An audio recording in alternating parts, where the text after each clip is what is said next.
I'd like you to illuminate what it means to reason from the margins to the center, and if possible, in general, but then specifically, how does that work?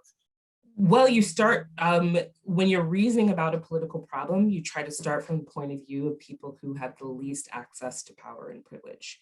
Mm-hmm. And this is not in a kind of a competitive way. It's not that there's like an absolute margin or anything like that. It's just that it's a way of training yourself to ask different kinds of questions, right? So it's a way of training yourself, for example, if you're thinking about voting rights, you don't start thinking about that question from the point of view of, what is the perfect set of rules and regulations that I can kind of conceive of in the abstract in order to, that would count as enfranchisement. Instead, you actually look at the lived experiences of people, the data, right? Like who is voting, where are they voting, why are they not voting?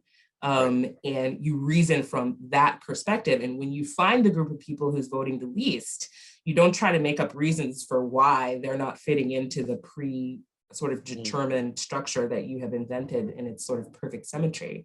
You instead say that this is the group, these people, the ones who vote the least, these are the ones we have to design institutions for, right? That's the reasoning from otherwise they're not just institutions, right? That's the way of reasoning from margin to center, is that you start with the group that's on the most outside, right? And say that if we create the conditions where they can be inside, then we have created just conditions and not before then. Yeah.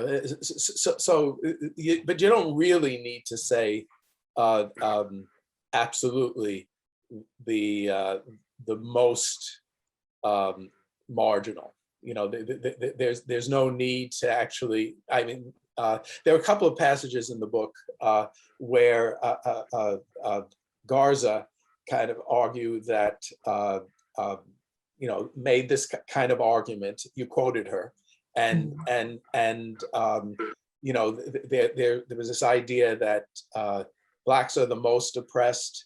That racial justice in the United States goes from Black to white, and generally that's kind of cogent, persuasive, but so an indigenous person could say wait, an Asian person could say wait. You're not really. It's that people are marginalized, not you don't have to know the purely most marginal. Is that right?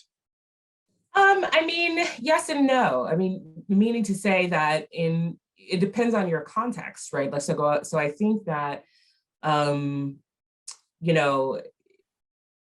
it's important not to decide who is the most marginalized per se, right, in that way, but it's also important to take empirical account of who is experiencing the worst impacts, right? And those might be different in different situations. But whichever situation it is, you are supposed to be focused, right? You are supposed to be reasoning, right, from the point of view, from the structural position of those who experience the worst impacts of the system as it is currently arranged. Now, that might be different in different situations, but this is also about training yourself to have a certain orientation, right? So, in terms of, because what you're interested in, and this is why the pragmatism is really important, what you're interested in is not actually a kind of affect or status, right, as marginalized. What you're interested in is actually improving people's lives.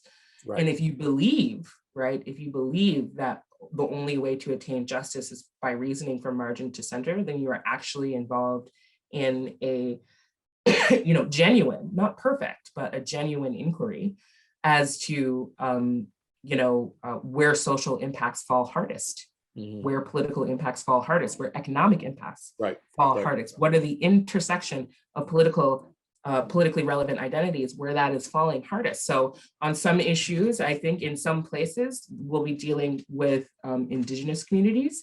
and other issues and other places we would be dealing, right? But not just Indigenous communities, right? Like those are also at intersections, right? So it depends on the region of the world they're in, right? Like, so, you know, and what kinds of impacts they're subject to because of that positioning. But the point of the political philosophy is not to say, and certainly not to pinpoint a static group, right?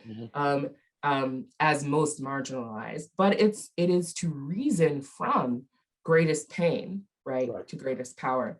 But it also absolutely eschews looking away from the ways that Black politics, particularly in the American case, has structured what is considered marginal, you know, not just sort of colloquially and politically, but also legally, right? Is that Blackness is the thing which makes whiteness inaccessible legally, right? And so, you know, that's a historiographic fact in this case. So this political philosophy does not make room for, and indeed wants to point our attention to this structuring social factor.